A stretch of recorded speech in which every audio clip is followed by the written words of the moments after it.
राधा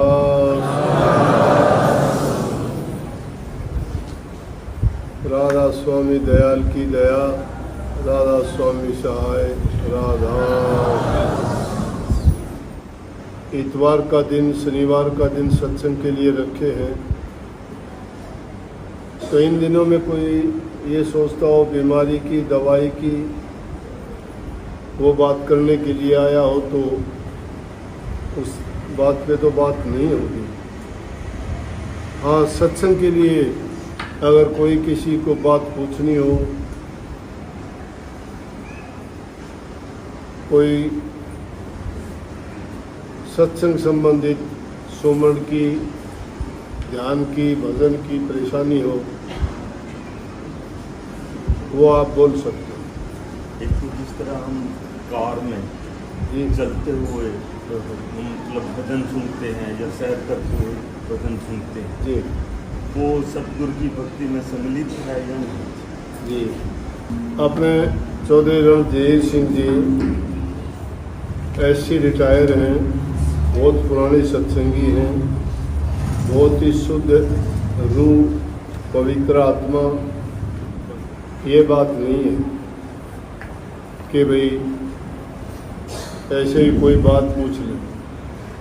इनका बात पूछने का मतलब भी ये है जो आप सबके लिए भी लाभदायक है और जो इन्होंने महसूस की है, पूछना ज़रूरी है। अक्सर हम ऐसा करते हैं कि जब सफ़र करते हैं तो कार में स्टीरियो लगा लेते हैं या फ़ोन से ब्लूटूथ से जोड़ के शब्द सुनते हो, भजन सुनते हो या गाने सुनते हो, जो भी चीज़ सुनते हो या सत्संग वाणी भी सुनते हो, तो ये कहते हैं वो सही है, गलत है कि, या वो हमारे उसमें गिनती आता है कि नहीं सुमन में। तो सुमन तो एक अलग चीज़ है। सुमन होता है नाम को याद करना बार बार। उसमें नाम से संबंधित तो नहीं है, लेकिन मन के लिए ये है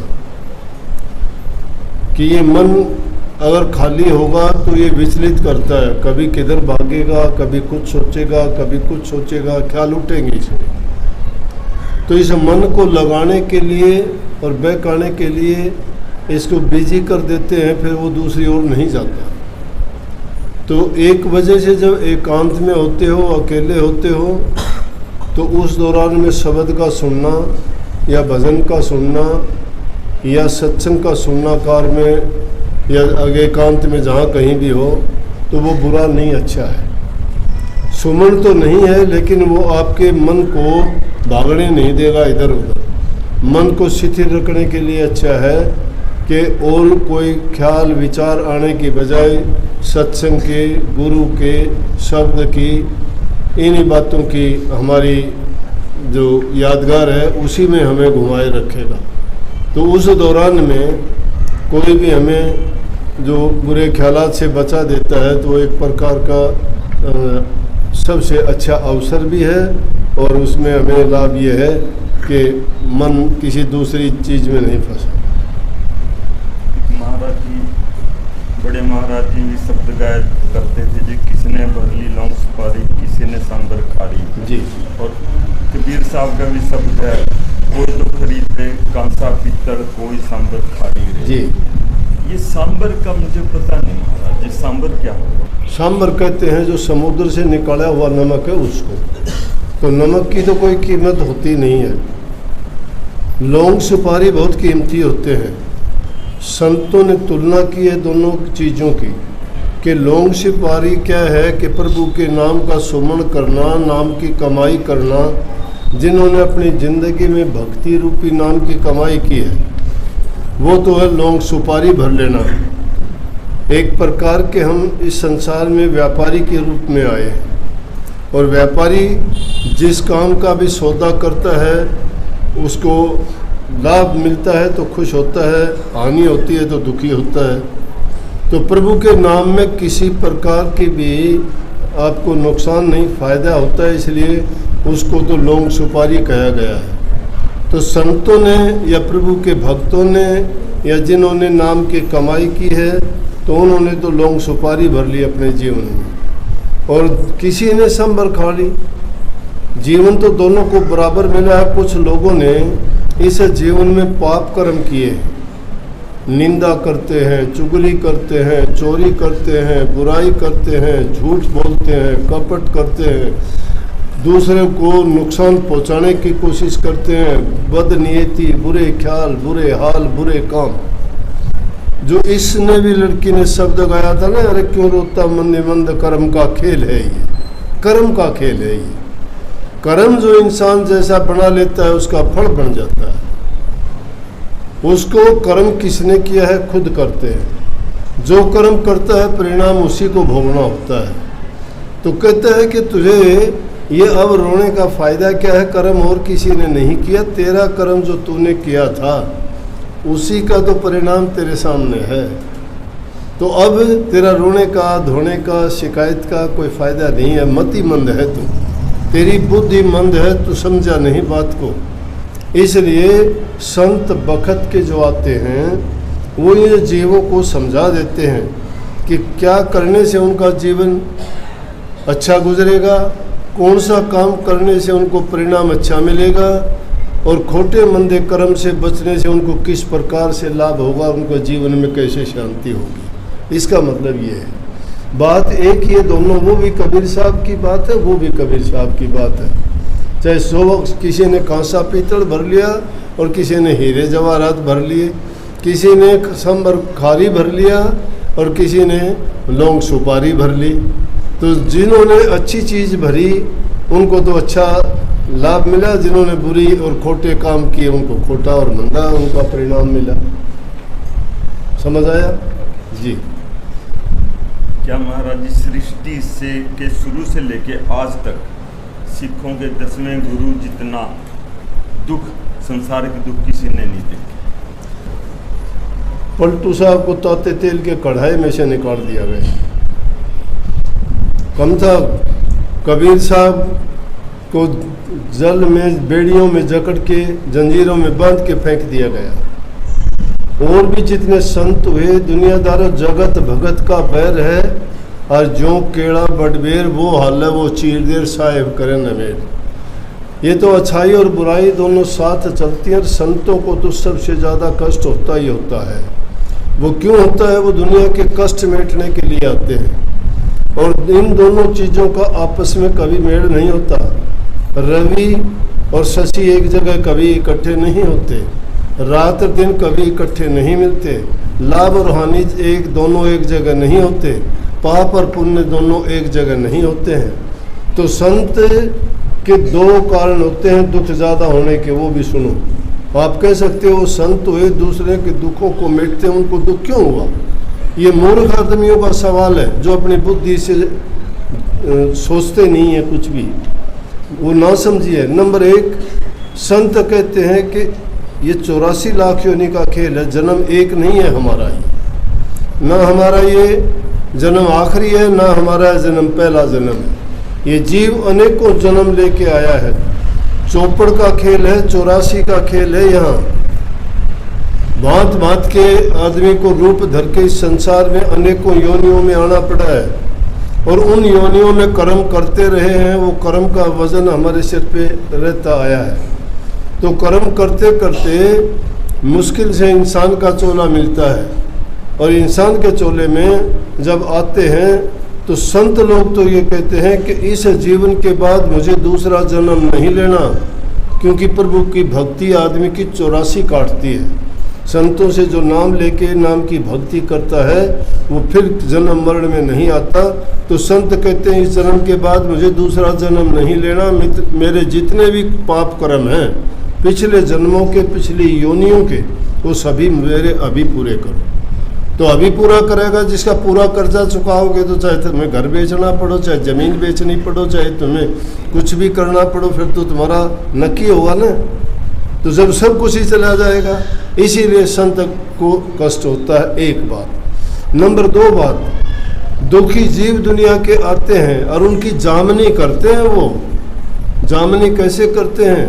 जब काल महाराज के शासन में दूसरे लोग पाप कर्म करके और उनके पास जाते हैं, संतों के पास, मेरे ऊपर दया करो जी, मेरी बीमारी काटो जी, मुझे दुख है जी, मैं बीमार हूँ जी, मुझे ये चीज़ की कमी है। संत दयालु होते हैं। जिस प्रकार से कोई गरीब आके किसी अमीर आदमी के पास गिड़गड़ाने लगे कि मेरे पास खाने को रोटी नहीं है, पहनने को कपड़ा नहीं है, जूते नहीं है, मैं भूखा मरता हूँ, वो उसको देगा ना कुछ देगा, तो उसकी पूंजी में कमी आई कि नहीं आई।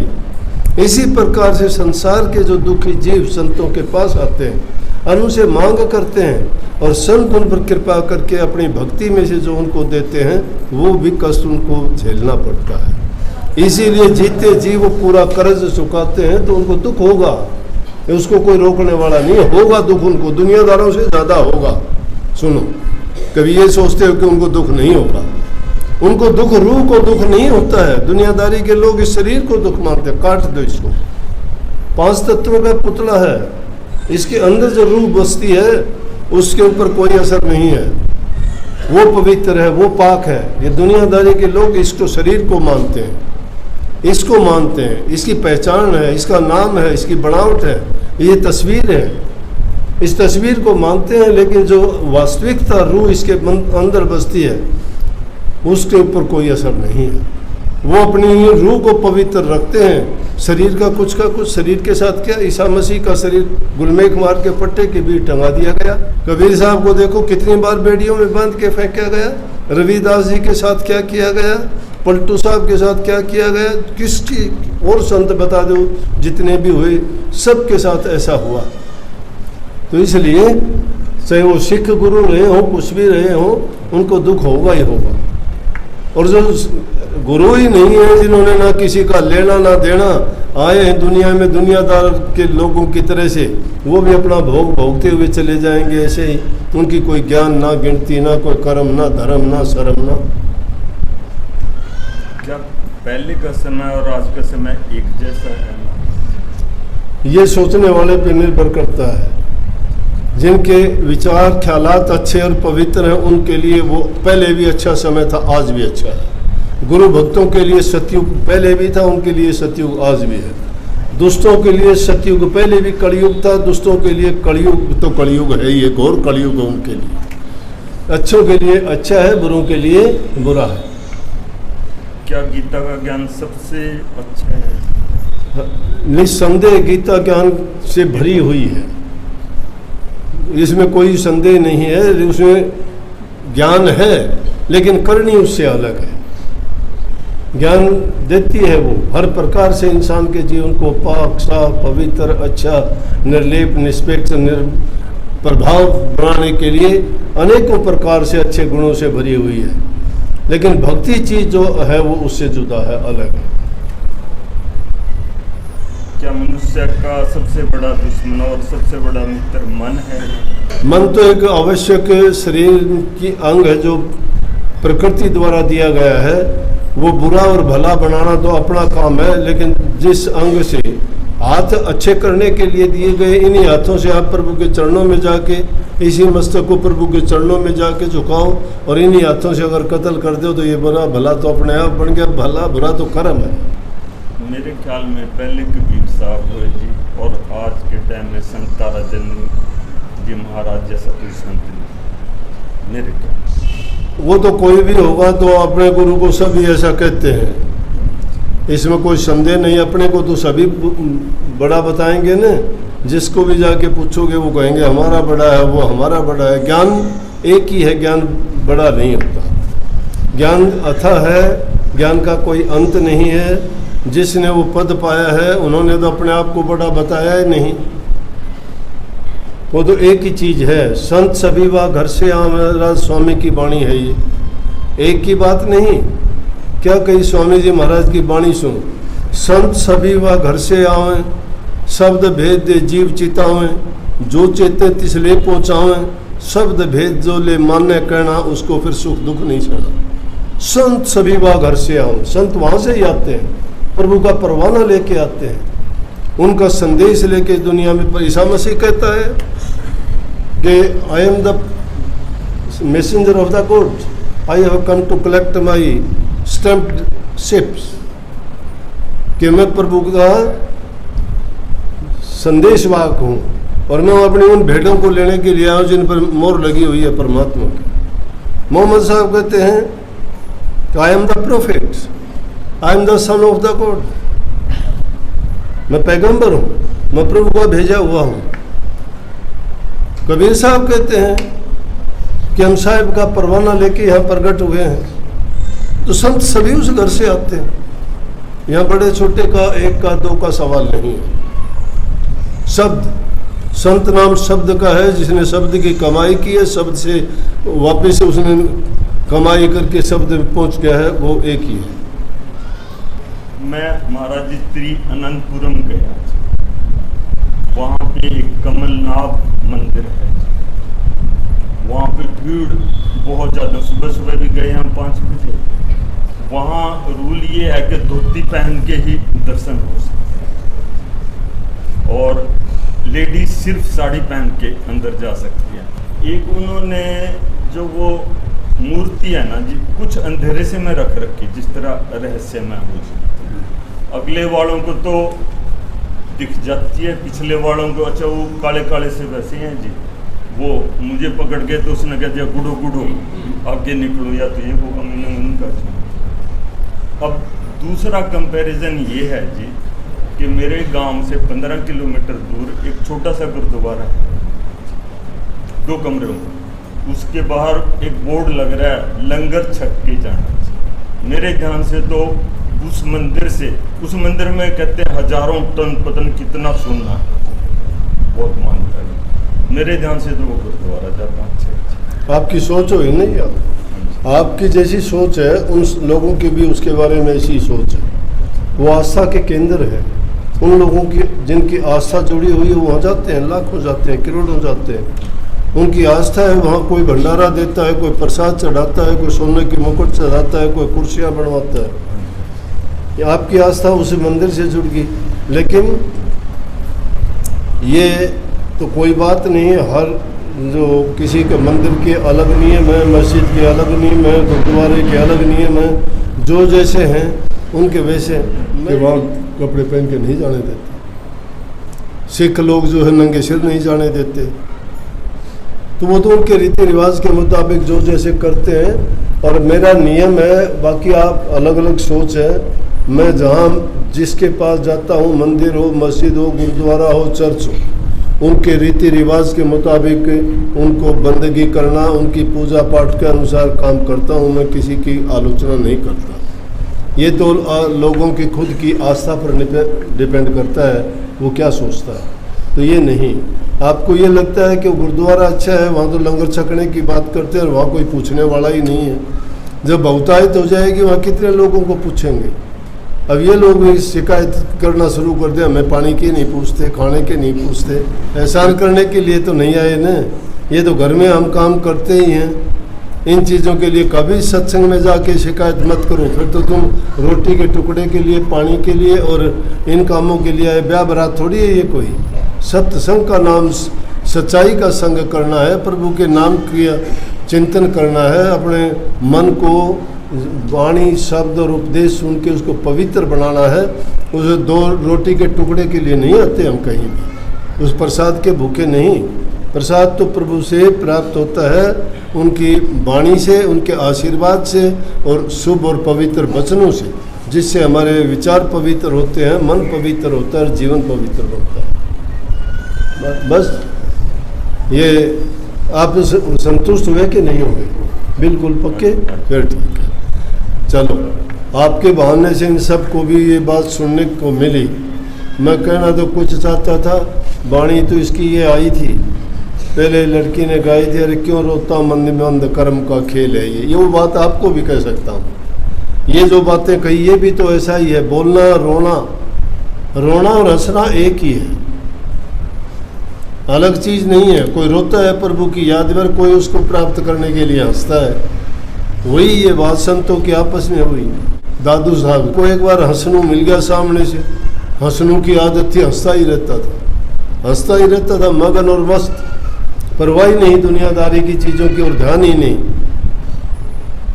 तो कहने लगे, हाँ हंसनू हंसना छोड़ दे, रोने से कर चित, बिना रोए नहीं मिले प्रेम स्नेही मित्र। दादू साहब से कह रहा, दादू हंसना रोना एक है और तूने जाने दो, मन ने तो हंस के मिला और तन्ने मिला रो। तरीका अपना अपना है कि तन्ने तो हंस के, मन ने हंस के मिला है, तना रो के मिला होगा।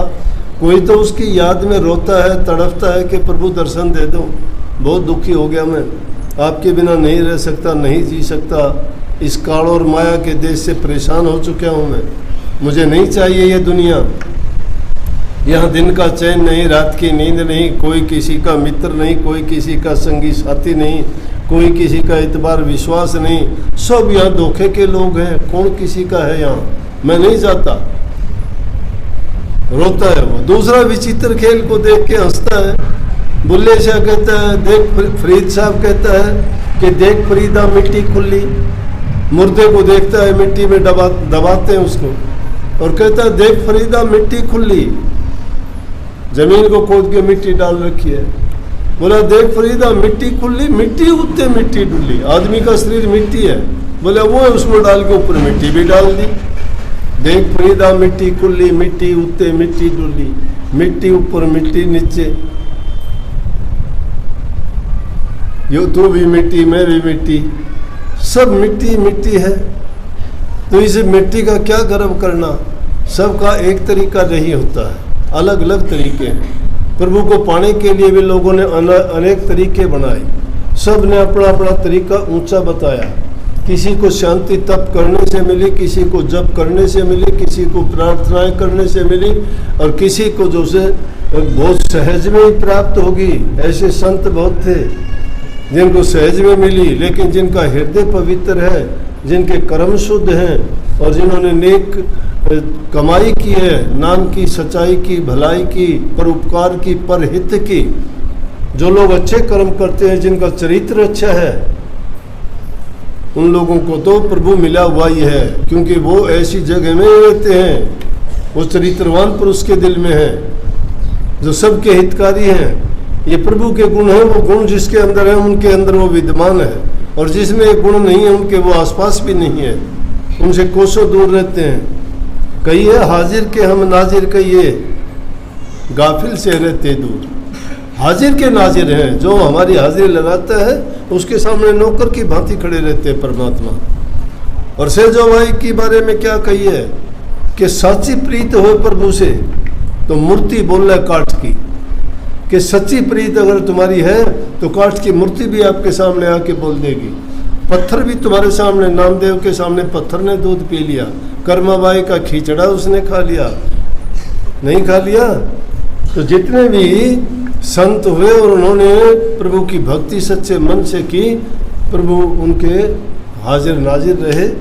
तो भाई सबको बहुत बहुत आशीर्वाद। इन चीज़ों में पढ़ के इन जितना इस मन को इन चीज़ों में खपाओगे नहीं, ये क्यों है, क्या है, कैसे है, विचलित हो जाओगे। ना करो ऐसा, ये सोच लो वो है, परमात्मा है, शुभ कर्मों से मिलता है, ये सोच लो, खोटे कर्मों से नहीं मिलेगा, ये सोच लो, हमारा किया हुआ हमें ही मिलेगा परिणाम, ये सोच लो, मैं नेक करूंगा, भक्ति करूंगा, मुझे मिलेंगे, दुनिया की कोई ताकत नहीं रोक सकती, ये सोच लो।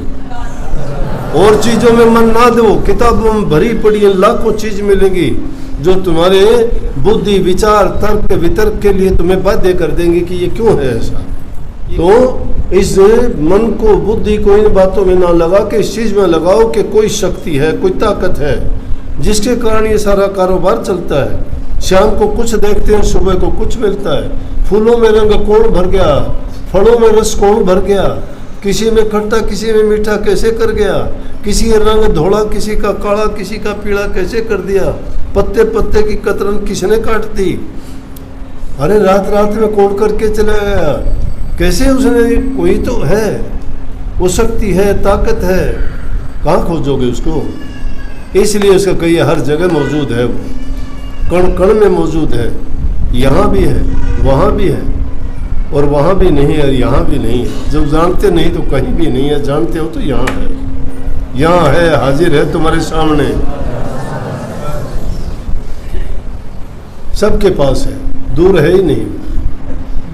जो दूर समझते हैं वही लोग बुरे कामों में, पापों में फंसते हैं। जो हाजिर समझता है वो सोचता है मालिक सब कुछ देखता है, इसलिए मैं बचूं इन कामों से। सबको बहुत बहुत आशीर्वाद। राधा